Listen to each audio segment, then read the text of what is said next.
Today's job is to install this, which is an Orion XS DC to DC battery charger, so that we can charge the lithium battery from the engine.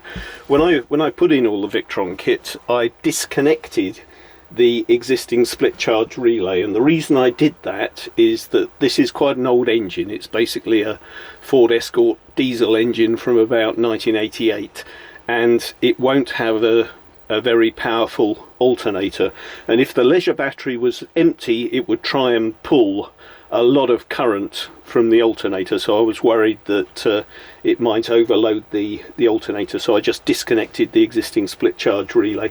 And my reasoning was, we've got a generator. If I need to charge the leisure battery, if we're not getting enough off the solar, then all we'll do is we'll run the generator and I'll stick mains into the Multiplus and that will charge the leisure battery, which is fine, and that works fine. But obviously if we're cruising, we're not charging the leisure battery and we're missing out on all that additional power. So today's job is to install this. I think I'll move the Cerbo GX down a little bit just to neaten things up and connect this in. Very simple to connect in. It just takes an in ground and an out. So in from the alternator, common ground, and out goes to the leisure battery, and then they'll be set up and what have you. And I'll connect it to the VE direct port into the Cerbo GX, just into here, so that we can monitor what's going on.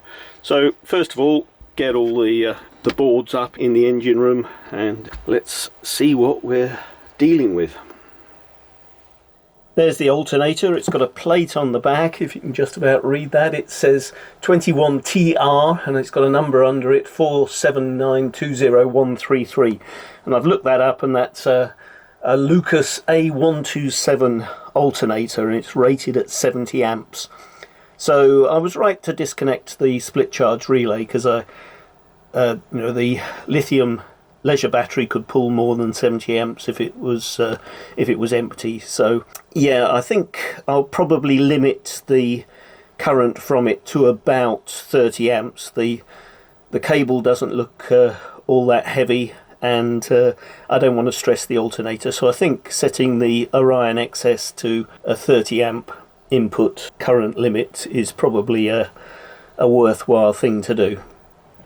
This is the battery compartment. This is our engine battery, and this is the Fogstar Drift Pro lithium ion battery, and this is the feed from the alternator going straight to the starter battery. And so I need to take that into the input, and I need to take the output and feed it into the Fogstar battery. I've got a good earth point. I've got various good points that I can connect to around here, so that's not a problem. I need to fuse both the input and the output, so I'll need inline fuses mounted somewhere suitable. They should be close to the battery, but I think for ease of mounting I might have to put them up on the up near the Orion XS, but I'll look at that shortly. So I've got everything mounted. I've moved the Cerbo GX down a little bit and mounted the Orion XS up here, and I've put in two inline MIDI fuse holders down here, and I'm going to fuse the alternator feed with an 80 amp fuse and the feed from the Orion to the leisure battery with a 60 amp fuse. Remember, what we're doing here is protecting the cabling, not the devices. So even though the alternator can only put out 70 amps, I'm putting an 80 amp fuse on that cable so that we can protect the cabling to it. That's everything wired in. I still need to I'll cable tie these together and tie them back. But I've got my 80 amp fuse and my 60 amp fuse. I've pulled the remote link out at the moment because I haven't set the input and output current limits on the Orion XS yet, but yeah, everything's in, and in the battery compartment we're wired into the positive of the leisure battery, the common negative, and down here onto the engine battery, the starter battery, is the input to the Orion XS. So next job is to configure this to set the input current limits.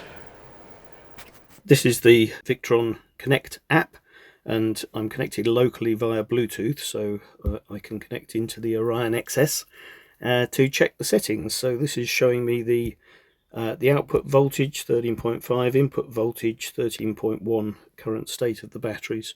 But the important bits are the settings. So I set these before I ever started trying the engine. So it's set to charger. The input current, I've limited that to 20 amps. As I say, it's quite an old alternator. I don't want to stress it too much. Output current 50 amps. Well, yeah, marvellous. I'm not going to get that, but there's no reason to limit that because the battery can take it. So in the battery settings, I've set it to Smart Lithium LiFePo4, and the absorption and float voltages match those that the Fogstar Drift Pro battery needs. And then in the engine shutdown, I had to change these because with the alternator running, it wasn't actually getting up to the default voltage.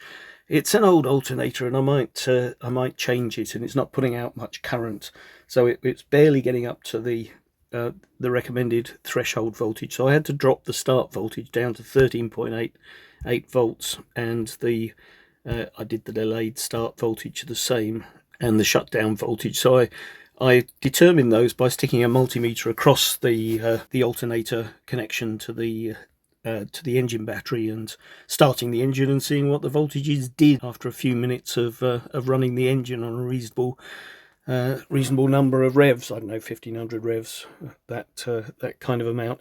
But after I set these, then it was working fine and not producing very much current. I was a bit disappointed it was only sticking about 11 to 15 amps of current into the battery, though it is a sunny day and the batteries are pretty much at 100%. So I'd probably need to run the batteries down to a lower level, turn the solar off and that kind of thing before giving it a thorough test. But anyway, it does the job. It's working, and it means that we can charge the batteries whilst we're cruising, which is important and something that we couldn't do before. So yeah, those are the settings I used.